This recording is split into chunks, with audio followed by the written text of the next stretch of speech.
நீங்க இந்த வீடியோல பார்க்குற பாம்பு தலைகளை கொண்ட இந்த பெண்ணோட பேர் தான் மெடுசா.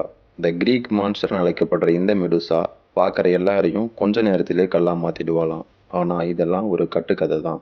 நிஜமாவே உயிருக்கு ஆபத்தான நம்மளை கல்லா மாற்றக்கூடிய ஏரி நம்ம உலகத்துல இருக்கு. எஸ், ஈஸ்ட் ஆப்பிரிக்காவில் டான்சானியாங்கிற நாட்டில் இருக்கிற நேட்ரான் லேக் உயிரினங்களை கல்லா மாற்றி கொள்ளக்கூடிய தன்மையுடையது. இதுக்கான காரணம், இந்த ஏரிக்கு பக்கத்தில் இருக்கிற ஒரு எரிமலை சில லாவாக்களை வெளியிடுது. இந்த லாவாவில் ரிச் சோடியம் பொட்டாசியம் கார்பனேட் இணைஞ்சு நேட்ரோ கார்பனேட்டுங்கிற தனிமத்தை வெளியிடுது.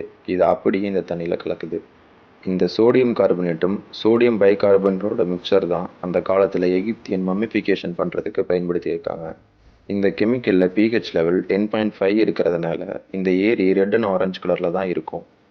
இந்த ஏரியோட வெப்பநிலை 60 டிகிரி செல்சியஸ் இருக்குமாம். அதாவது இந்த ஏரியில் நம்ம இறங்கின 3 to 5 மினிட்ஸில் 3.5 மில்லி தீக்காங்களே அடைவோம்னு சொல்கிறாங்க. இந்த கொடூரமான ஏரியிலையும் 2 உயிரினங்கள் சர்வைவ் ஆகுது. அதில் ஒன்று ஃப்ளமிங்கோன்னு அழைக்கப்படுற பறவை இனமும் ஆல்கோலேஃபியான்னு அழைக்கப்படுற மீன் இனமும் தான்.